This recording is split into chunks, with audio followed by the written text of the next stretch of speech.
Hello, welcome to Graceful Embroidery, and today we're going to stitch out this. As you can see, this is one of the Daily Freebies and I have stitched it out on wash away stabilizer and a little layer of tulle. And I want to show you how easy it is to make your own lace. Now, freestanding lace is lovely, but it can be bulky, and you do have to remember there are many different types of lace.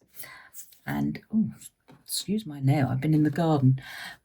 One of my favourite laces is Nottingham lace, and Nottingham lace is always made on net or tulle.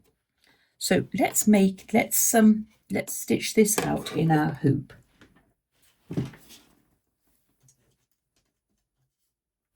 I've got the 120 by 120 hoop, and I know you'll be tempted to use cheap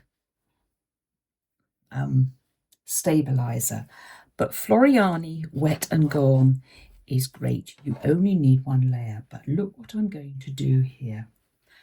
I'm using 2 offcuts and they're overlapped by about 1/2 inch.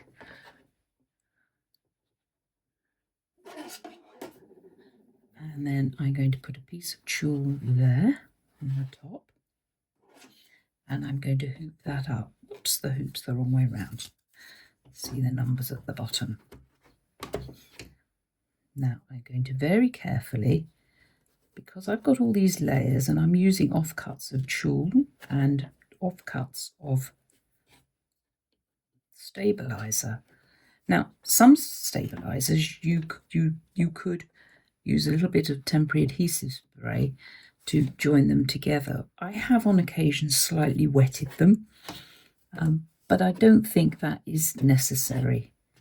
I'm just going to give the tulle another. There you are. It's looking reasonably flat there, and I'll close the hoop. I'm going to turn it over, and I can see that I've got this bit here is not very tight.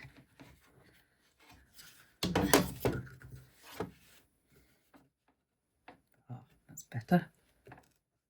Now don't pull on the tulle too much because it can rip. It's very delicate. So we have our design up here on the screen, and it will stitch out on this tulle, but because I've got the join here, we can stitch it out on the join. It's not a problem. You could move it to the top and get 2 side by side, but we're going to stitch it out because there's only a little bit of an overlap. Now, because I am doing this, I'm going to add a basting stitch around it.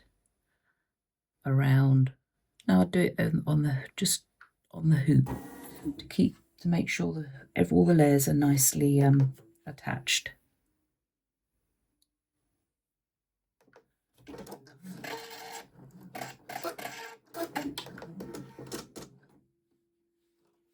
Good start. It came unthreaded as soon as I started. This wouldn't be necessary. I'm only doing this because we've got layers here.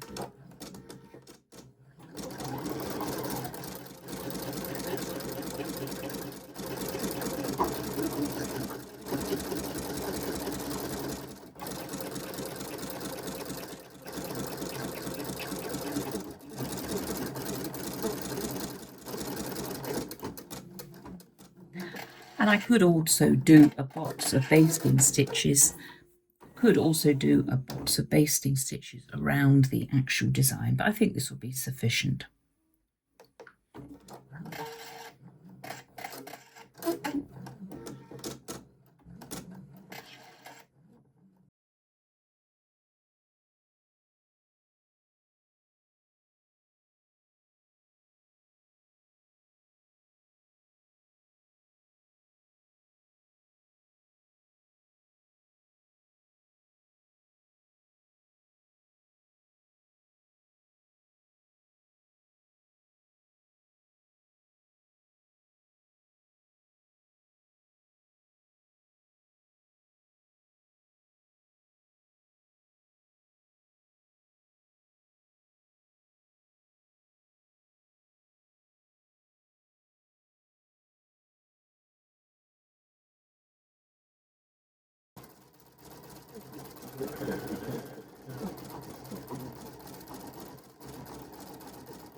Right. Going to compare the two. I keep my squizzers up here because it reminds me to cut the thread before I take it off. But I do have a piece of little batting up here which stops the points from damaging the machine. Now, whoops, not the camera. So let's just take those off. Now, you will get a certain amount of puckering of the tulle. Let's take this out of the hoop and compare the two.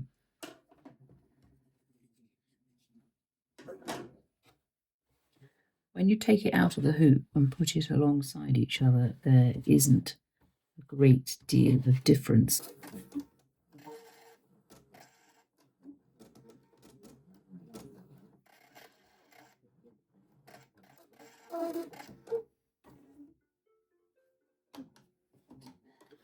Right. Going to compare the two. I keep my squizzers up here because it reminds me to cut the thread before I take it off. But I do have a piece of little batting up here which stops the points from damaging the machine. Now, whoops, not the camera. So let's just take those off. Now, you will get a certain amount of puckering of the tulle. Let's take this out of the hoop and compare the two.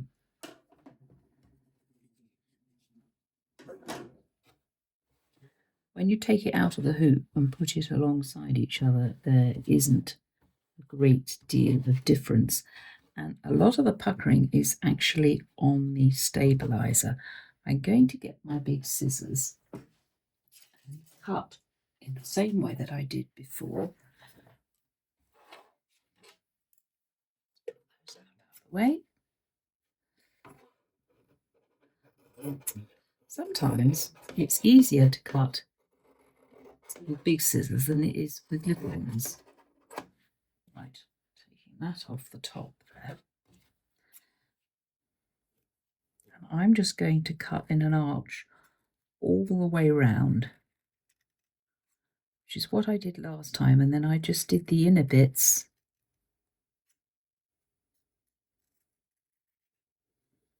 afterwards with these scissors.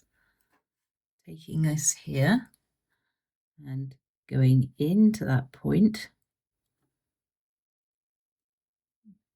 so into that point, and then going out from that point so that we get the curve. And you get, because these there aren't so many stitches as you would have to have for freestanding lace, the finished results are a lot more delicate, and you can put in detail which you would be lost in freestanding lace. Now, if you wanted to join these together, I notice as they stitch out, there we are, the two. You look on the back, there isn't a great deal of difference. In fact, let's snip that wash away. Oh, there's something stopping these scissors from cutting.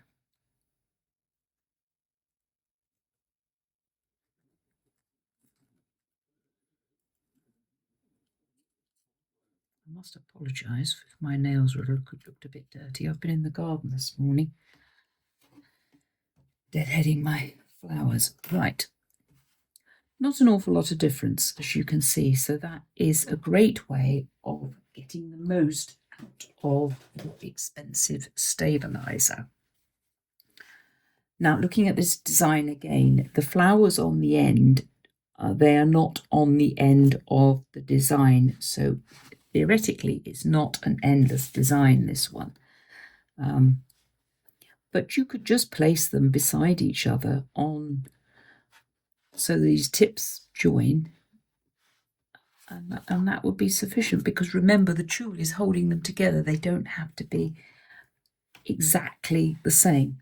Now I rinse these under the tap first, and then I have a special bowl which I put all my freestanding lace in, because I've noticed if I do it in bowls that I use for cooking, there's a sediment that builds up on the side of the thing. So I have a bowl just for soaking my freestanding lace, and this will be put in for at least 24 hours in the water, and I will renew it probably if I remember, and then I let it dry naturally. Any threads need to be removed now, because they are easy to remove on the back here, because you've got the stabilizer protecting the tulle. And this is basically how you would do a wedding veil. When I used to make bridal veils, I didn't actually put the whole veil in water. If the embroidery was round the edges at the bottom, I would hold it up in the shower and just shower the lower bit and soak the lower bit, and not do the whole veil. But it's very easy to embroider on tulle. Thank you for watching, and next time we're at my machine, I'll be looking at one of the other freebies that are part of the birthday event. Thank you all so much for making this possible, for being great members, and for downloading these designs and sending me lovely emails. So until next time, try out something like this, and you'd be surprised what other delicate designs can be embroidered on tulle. Thank you very much, and until next time, bye for now.